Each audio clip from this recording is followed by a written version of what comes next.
حضرت عائشہ کہتی ہے میں ذرا اٹھی کو کپڑا دیکھ لو تو حضور جلدی سے اٹھے.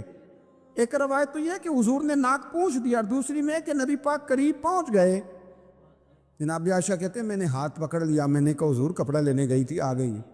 کہتی ہے میں نے اپنے ہاتھوں سے ان کی ناک صاف کر دی، ریڑھ صاف کر دیا. اللہ کے رسول گویا میری طرف دیکھ کے مسکرائے، حضور راضی ہوئے. بچے تو بچے ہوتے ہیں، بچے تو بچے ہوتے ہیں. اب آپ کو بچہ حاجی صاحب مانے، پہلے نمازی صاحب مانے، آپ کو پہلے بچہ جو ہے وہ بڑا سیانہ مانے، سمجھدار مانے، عقل مند مانے، پیر صاحب مانے. چھوٹا بچہ تو وہ نہیں مان سکتا. آپ اس کی نفسیات کے مطابق اس کے ساتھ چلیں. اب رویہ وہ رکھیں کہ وہ بچہ ہے، وہ چھوٹا ہے. حضور بچوں کے پاس سے گزرتے تھے تو انہیں سلام کہتے تھے. آپ بھی کہتے ہیں، آج سے کہیں گے. حضور گزرتے چھوٹے کہتے السلام علیکم. اور نبی پاک صلی اللہ علیہ وسلم کبھی کبھی نا بچے کھیل رہے ہوتے تو حضور بیٹھ جاتے، فرماتے یار میرے سینے سے تو لگو. حضور زمین پہ بیٹھ جاتے، بچہ یوں ہاتھ پہ، بچہ دوڑا آتا، حضور کے سینے سے جب لگتا تو نبی پاک گر جاتے اور فرماتے اوئے ہوئے تم نے تو مجھے گرا ہی دیا ہے. یہ بچوں کے ساتھ آپ جو رویہ رکھیں گے وہ میٹھا ہوگا. اب آپ کہیں گے چونکہ اب میں ایک عہدے پہ ہوں، میں ایک منصب پہ ہوں، تو یہ آپ کی نفسیاتی کمزوری ہے. پھر کیا ہوتا ہے، بچوں کو ڈانٹ کے رکھا جاتا ہے، بے جا ڈانٹ ڈپٹ، بے جا سختی، اور بے جا ان کے ساتھ رویے، اور ان کے ساتھ بڑی عجیب و غریب قسم کی جو ہے وہ ہماری جو ہے وہ گھٹن کیپ آ جاتا ہے بچوں کے درمیان. بچے، میں کہا کرتا ہوں، پھر بچے ہمیں دکھ نہیں سناتے، وہ پھر غلط آدمی کو دوست بناتے ہیں، پھر اس غلط آدمی کو اپنی بات بتاتے ہیں، غلط آدمی رازدار بن جاتا ہے. آپ ان کی نفسیات کے مطابق ان سے پیار کریں، انہیں ٹائم دیں. پھر نوجوان جب کوئی ہو جاتا ہے تو اس کی سوچیں جوان ہو جاتی ہیں. نوجوانوں سے معذرت کے ساتھ نبی پاک علیہ السلام نے نوجوانوں کی حکومت سے پناہ مانگی، نوجوانوں کی حکومت سے پناہ مانگی ہے، اس لیے کہ نوجوان بڑی جلدی پیار بھی کرتا ہے اور بڑی جلدی نفرت بھی کرتا ہے. سوچیں مضبوط نہیں ہوتی.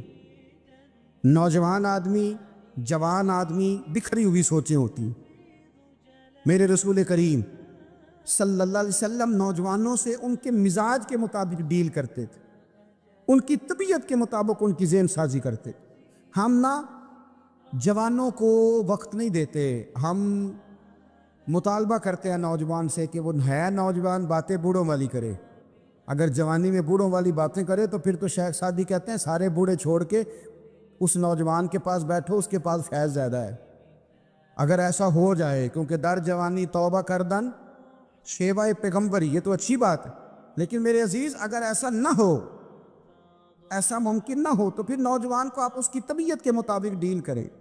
آپ اس کی سوچ دیکھیں، اس کا رویہ دیکھیں، اس سے پیار کریں. نبی کریم علیہ السلام کے پاس ایک نوجوان داخل ہوا، اندر داخل ہوتے ہی اس نے فٹافٹ ایک بات کر دی.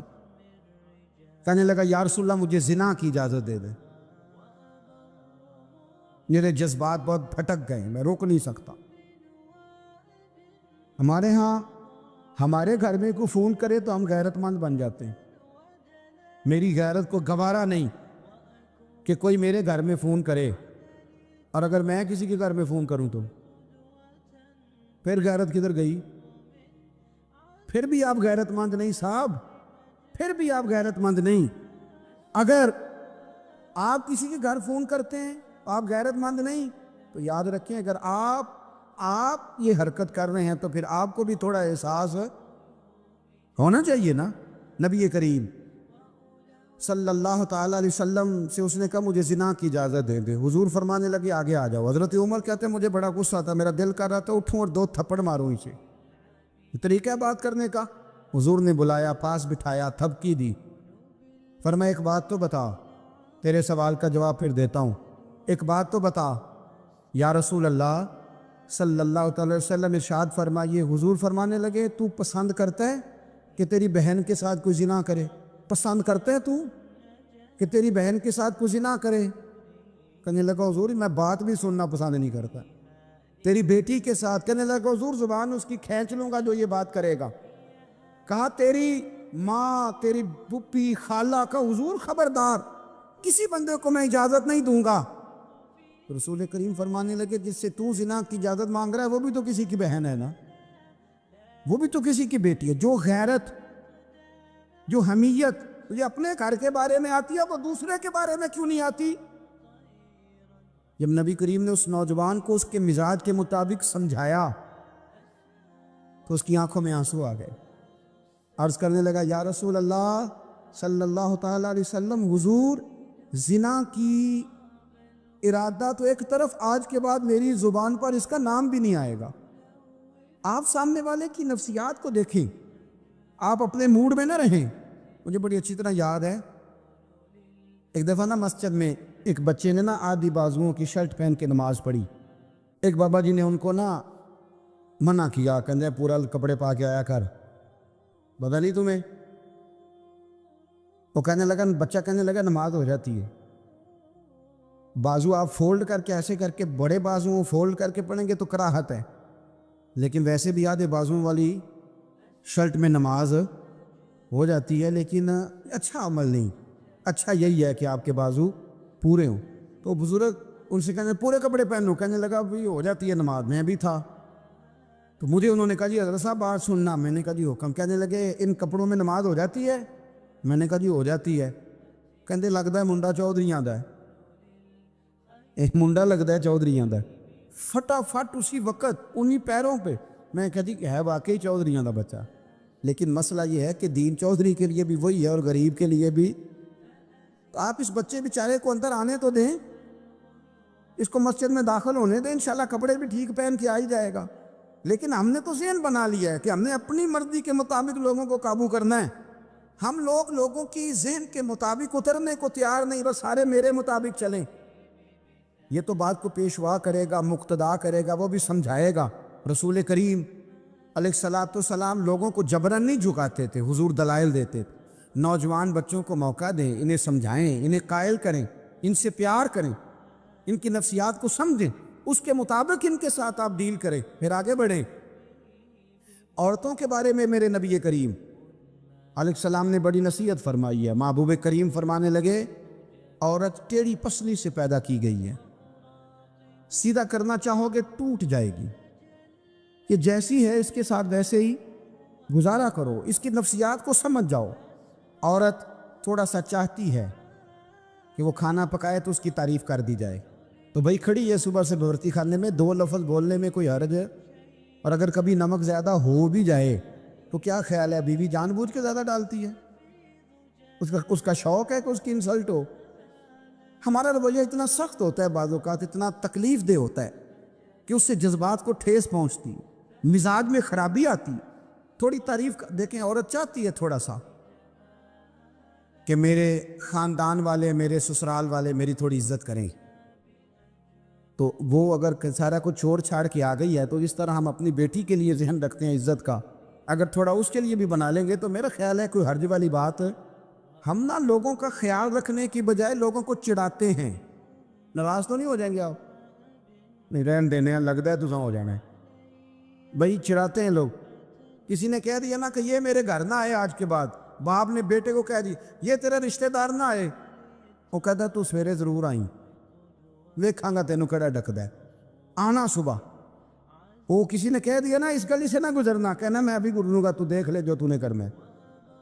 ہم لوگوں کی نفسیات کے، بلکہ پتہ چل جائے نا فلانے کو فلان چیز بری لگتی اس کو لوگ زبردستی کرتے، چڑھاتے ہیں، نفرتیں پیدا کرتے، اس کے اندر غرور لاتے ہیں، مزاج کے اندر چڑچڑاپن پیدا کرتے. یہ کام نہ کریں.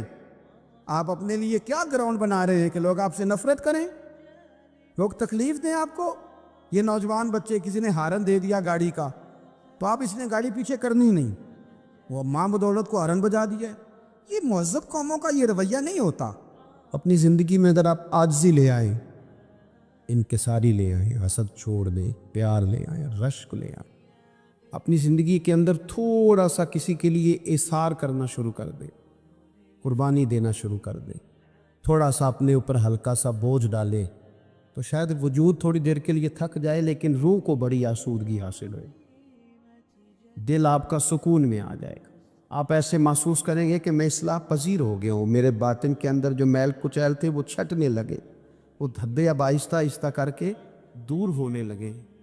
ہمارا تو سٹیٹس اتنا خوفناک ہو گیا کہ ہمارے اپنے ترستے رہتے کہ چلو 2 جملے پیار کے بول دے، 2 جملے، اور کسی کے لیے بھی نہیں یار. ہمارا تو یقین کرے وہ بلند و باغ مزاج جانے ہمیں کہاں جا کے کھڑا کرے گا، کس جگہ پہ جا کے ہم رکیں گے. بڑا شوق ہے لوگوں کی گردنیں جھکانے کا، بڑا ہمیں شوق ہے، یہ میرا ملازم ہے. گھر میں بھی گئے ہیں تو 2-4 بندے کھڑے ہونے چاہیے اعزاز کے لیے، تھوڑا سا جھکے تو صحیح، تھوڑا پیار کرنا تو شروع کریں. تھوڑا یہ آپ کی گردن دیکھیں نا، جو بالکل اکڑ جائے وہ مردہ ہوتا ہے، اور جس میں کچھ نہ کچھ لچک ہو وہی تو زندہ ہوتا ہے. اگر آپ پکڑے ہوئے ہیں، اکڑ گئے ہیں آپ کو اپنے علاوہ، وہ کسی نے کہا تھا خدا مجھے ایسی خدائی نہ دے کہ اپنے سوا کچھ دکھائی نہ دے. کیا لے کے جانا ہے اس دنیا سے اگر آپ چند منٹ کسی سے پیار ہی نہیں کر پائے، کسی کا احساس ہی آپ کی طبیعت میں نہیں آیا، آپ کو ذرا خیال ہی نہیں آیا کسی کی بابت، کیونکہ ہمارا وہ احساس کدھر گیا. اصل بات یہ ہے کہ اندر تکبر چھپا لیا ہے، اب وہ نکلتا نہیں، کھٹکتا بڑا ہے، تنگ بڑا کرتا ہے، بڑی آرزو ہے کہ جانا جاؤں پہچانا جاؤں. سمجھتے نہیں. مولا علی شیر خدا غلام سے فرمانے لگے چل نہ یار کپڑے خریدے. خادم کہتا ہے میں ساتھ گیا. حضرت علی نے 2 جوڑے خریدے. فرمایا آج 2 لینے بھی، ایک تیرا ایک میرا. کہتے ایک خاصا مہنگا لیا، ایک ذرا سستا لیا. میں فوراً سمجھ گیا مہنگا آقا کا ہے اور سستا اسی طرح ہی ہوتا ہے نا. مہنگا جوڑا آقا کا ہے اور سستا غلام کا ہے. کہتے تھیلے میں کپڑے ڈالے، میں نے اٹھائے، میں غلام تھا. وہ چوک آ گیا جہاں سے مولا علی نے اپنے حجرہ نور میں جانا تھا اور میں نے اپنے گھر جانا تھا. فرماتے ہیں وہ جگہ آ گئی. شیر خدا رضی اللہ تعالیٰ عنہ فرمانے لگے کہ لیا پتر میرے والا جوڑا مجھے دے دے، لا وہ میرے کپڑے مجھے دے دے. تو کہتے ہیں وہ بڑی ڈیفینیٹ تھی بات تھی، میں نے اسی وقت نکالا مہنگا جوڑا، جناب علی کو تھمایا. تو حضرت علی فرمانے لگے یہ تو نہیں میرا. باتیں مزے کے لیے سنتے ہیں صرف، اگر ان کے سننے میں اتنا مزہ ہے تو اس پر عمل کرنے میں کتنا مزہ ہوگا، یہ بھی تو کبھی آپ محسوس کریں نا. حضرت مولا علی شیر خدا فرمانے لگے یہ نہیں میرا تو وہ دوسرا ہے. وہ کہتا میں نے ایک فلسفہ بیان کیا، ایک علت بیان کی، ایک لاجک میں نے بیان کی. میں نے کہا حضور آپ مہنگا پہنے کیونکہ آپ آقا ہیں، اور میں سستا پہنوں گا کیونکہ میں. تو حضرت علی نے فوری طور پہ حکم نہیں لگایا کہ نہیں تو دوسرا مجھے دے. عالم تھے نا، تو اس نے علت بیان کی تو پہلے اس کا وہ سبب توڑا، پہلے اس کی اس بات کا جواب دیا. دلیل کا جواب دلیل سے دینا چاہیے نا. کئی دفعہ لوگ دلیل کا جواب گالی سے دینے لگتے، یہ طریقہ غلط ہے. حضرت علی سے اس نے کہا ایک علت بیان، ایک سبب بیان. کہنے لگا حضور آپ چونکہ آقا ہیں، آپ جوڑا پہنے مہنگا، آپ کپڑے استعمال کریں مہنگے، میں چونکہ غلام ہوں تو میں استعمال کروں گا سستے. تو حضرت علی کہنے لگے تو یہ والا فلسفہ نہ بیان کر، تو میرے والا کر. میں تجھے بتاتا ہوں ایک سبب وہ والا لگا لے، یہاں وہ حکم لگا. اس نے کہا حضور وہ کون سا؟ فرمانے لگے تو سستا مجھے دے نا کیونکہ میں بوڑھا ہوں، اور تو مہنگا استعمال کرنا اس لیے کہ تو جوان ہے، اور جو جوان ہوتے ہیں وہ مہنگے کپڑے پہنتے ہیں. فرمایا یہ والا نقطہ یہاں لگا نا، یہ کلیہ یہاں استعمال کر. تو خادم کہتا ہے کہ حضرت علی نے مجھے شان بھی دے دی، اعزاز بھی دے دیا، اور مجھے بات بھی سمجھا دی. سیدہ طیبہ طاہرہ حضرت عائشہ صدیقہ ہاں فرماتی ہیں لوگوں ہم اس رسول کے ماننے والے ہیں جو جملوں کا بھی خیال کرتے تھے. کسی کی آج انداز تکلم کس طرح کا ہے، کوئی کس طرح، اس کا بھی حضور خیال کرتے. ایک دن مجھے گھر میں بیٹھے بیٹھے فرمانے لگے عائشہ جب تو راضی ہوتی ہے تب بھی مجھے پتہ چل جاتا ہے، اور جب تو ذرا تھوڑا سا دل میں ایک بات رکھتی ہے تو پتہ مجھے پھر بھی چل جاتا ہے. وہ جناب عائشہ کہتے میں نے فٹافٹ عرض کی حضور مجھے میری ماں روئے.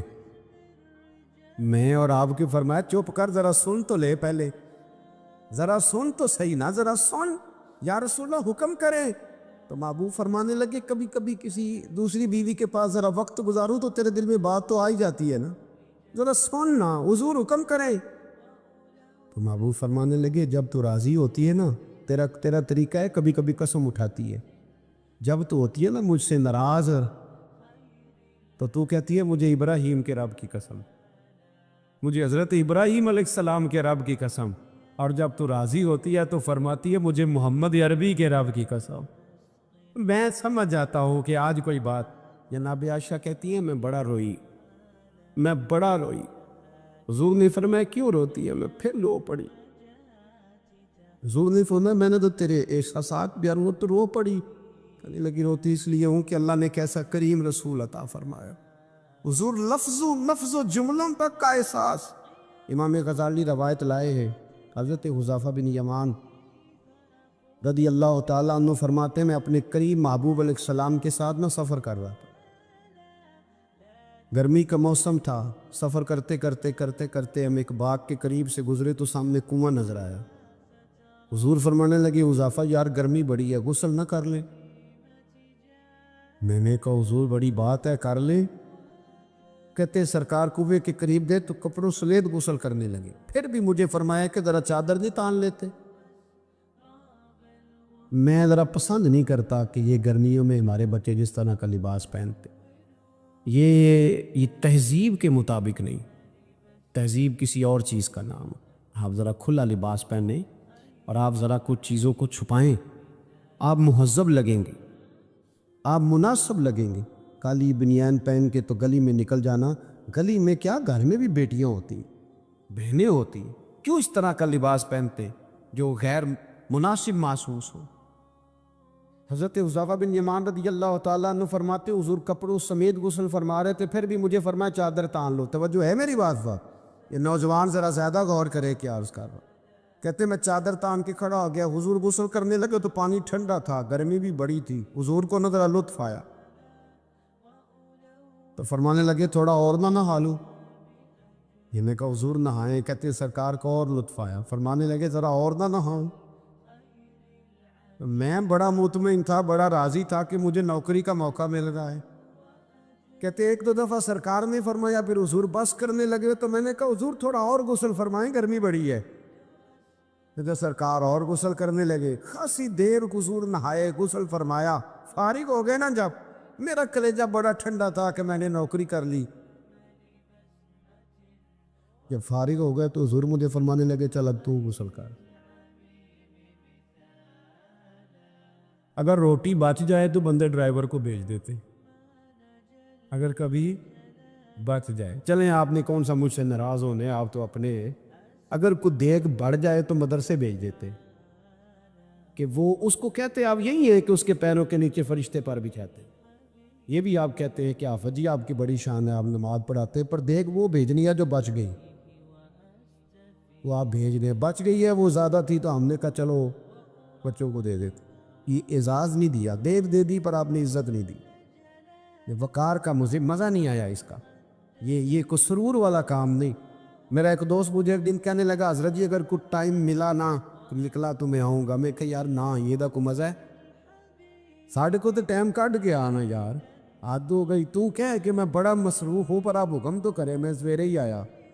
یہ کیا بات آپ نے، ازی کو بچے کچھ ٹائم والے ہیں ہمارے پاس، تو آ تھوڑا سا سارا کچھ چھوڑ چھاڑ کے پتہ چلے کہ تو آیا ہے۔ میری بات کی سمجھ آ رہی ہے میرے عزیز؟ بات کو سمجھنا ہے آپ نے۔ حضرت حذیفہ بن یمان رضی اللہ تعالیٰ عنہ فرماتے ہیں کہ جب حضور غسل فرما چکے تو کہنے لگے اب تو غسل کر۔ کہتے ہیں میں غسل کرنے لگا تو سرکار نے فرمایا چادر مجھے دینا، میں تان کے کھڑا ہو جاؤں۔ یعنی نبی کریم کی بات کر رہا ہوں۔ وہ ساری زندگی پیر صاحب نوکری کراتے رہتے ہیں، مرید پہ چڑھ جائے نا قرضہ تو کہتے ہیں اس کا ذاتی معاملہ ہے، تو جب تیرے گھر جھاڑو دے رہا تھا پھر نہیں ذاتی معاملہ تھا؟ تھوڑی تو بھی پیار کر لے، کبھی تو بھی ان کے ساتھ کہہ۔ وہ میرے ایک دوست ہیں پیر صاحب، تو عرس پہ میں گیا ہوا تھا تو ان کا بچہ وہ اپنے بیٹے سے پوچھتے ہیں کہ پتر وہ دال والا جو دیگ ہے وہ گرم ہی ہے نا؟ کہنے لگا ابا جی بس ٹھیک ہی ہے چل جائے گی، یعنی گرم کرنا بھی پسند نہیں صاحبزادے کے لیے، ابا جی چل جائے گی۔ تو پیر صاحب نے بڑا اچھا جملہ کہا، ہمیں لگے پتر جب تو مریدوں کے گھر جاتا ہے تو تیرے ساتھ یہ سلوک کرتے، اس طرح تو انہوں نے کہا یار کم از کم تیرا زور لگے گا ایک آرڈر ہی کرنا ہے ذرا گرم ہو، پر ہم سمجھتے نہیں نا چیزوں کو۔ الا ماشاء اللہ اچھے لوگوں کی بات نہیں کرتا میرے بھائی، حضرت حذیفہ بن یمان رضی اللہ تعالیٰ عنہ فرماتے ہیں قربان جاؤں، کریم رسول نے چادر تان لی، میرے لیے چادر تان لی، میرے لیے، تو امیر حرم، میں فقیر بے نوا، تو کجا من کجا، یعنی میرے لیے چادر، میں گلیاں دا روڑا کوڑا تے میں نو محل چڑھایا ہے سانیاں، حضور نے چادر تان لی، کرنا غسل، اگر مجھے گرمی لگ رہی ہے تو تجھے بھی تو لگ رہی ہے نا۔ حضرت حذیفہ بن یمان کہتے ہیں میں نے کہا حضور میں بغیر چادر کے گو، فرمایا نا میں کھڑا رہوں گا، تو کر غسل۔ حضرت حذیفہ بن یمان کہتے ہیں تھوڑا سا غسل کر کے میں نے چھوڑ دیا، حضور فرمانے لگے نہیں اور نہا ذرا۔ کہتے ہیں میں نے عرض کی یا رسول اللہ صلی اللہ علیہ وسلم میں نہا لیا، فرمایا نہیں تھوڑا اور غسل کر۔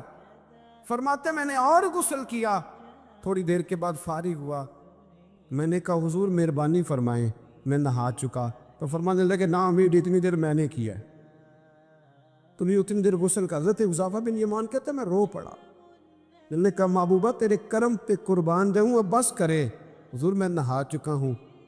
تو حضور فرمانے لگے حذیفہ گھر سے کٹھے نکلے تھے نا، گرمی میں ایک جیسا سفر کیا ہے نا، یار تو غسل کر، مجھے اچھا لگ، یار یہ کیا سٹیٹس ہم نے بنا لیا، ہم اپنوں کے بیچ بھی اسی طرح رہیں گے، ہم اپنوں کے بیچ جو ہمارے اپنے ہیں ہم ان سے بھی کبھی، میں مسجد میں بیٹھا ہوں باب وضو، وہ بھی میں نے عشاء پڑھی ہے، وہ دیانتداری سے بتاتا ہوں، یہ بیمار ہو گیا تو بڑی میری ٹانگوں میں ٹائیفائڈ بخار تھا، تو بڑی سخت تکلیف میری ٹانگوں میں آئی، اذیت آئی، مجھے چلا نہیں جاتا تھا، چھڑی پکڑ کے میں چلتا تھا، میری اماں دی حیات تھی، میں نے اسے کہہ دیا کہ بڑی ٹانگوں میں درد ہے، تو میں سو گیا، میری آنکھ کھلی تو میری ماں میری ٹانگیں دبا رہی، میری ماں میری ٹانگ، اور میری جیسے آنکھ کھلی تو میں نے جھٹ سے اپنی ٹانگوں کو سمیٹا، میں نے کہا مدی آپ یہ کیا کر رہی ہیں؟ تو میری اماں جی نے کیا، بیمار رہتی تھی، شوگر تھی، کہنے لگی پتر تو نے میری روز دباندہ، آپ بات کو سمجھے نا، وقت گزر گیا، وہ انتقال کر گئی، 8-9 سال بیت گئے، پر وہ کبھی اس وقت کو یاد کرتا ہوں تو دل ٹھنڈا ہو جا۔ ہم حسد کرتے، بہت سارے لوگوں سے کرتے ہیں، ماننے کو تیار نہیں ہوتے، کرتے، بلکہ امام غزالی رحمۃ اللہ علیہ تو فرماتے ہیں کہ حسد تو پایا ہی مالداروں اور صاحب علم لوگوں میں جاتا ہے۔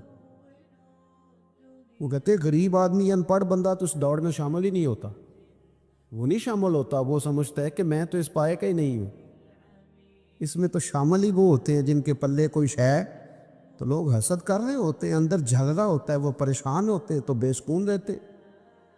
اصل مسئلہ اس بات کا نہیں ہوتا کہ میرے پاس نعمت نہیں، اصل رٹا یہ ہوتا ہے کہ میرے پاس تو ہے پر اس کے پاس نہیں ہونی چاہیے تھی، ادھر کیسے چلی گئی؟ اعلیٰ حضرت فرماتے ہیں حسد کرنے والا اس بندے پر اعتراض نہیں کر رہا ہوتا، حسد کرنے والا بنیادی طور پر اللہ کی تقسیم پر اعتراض کرتا،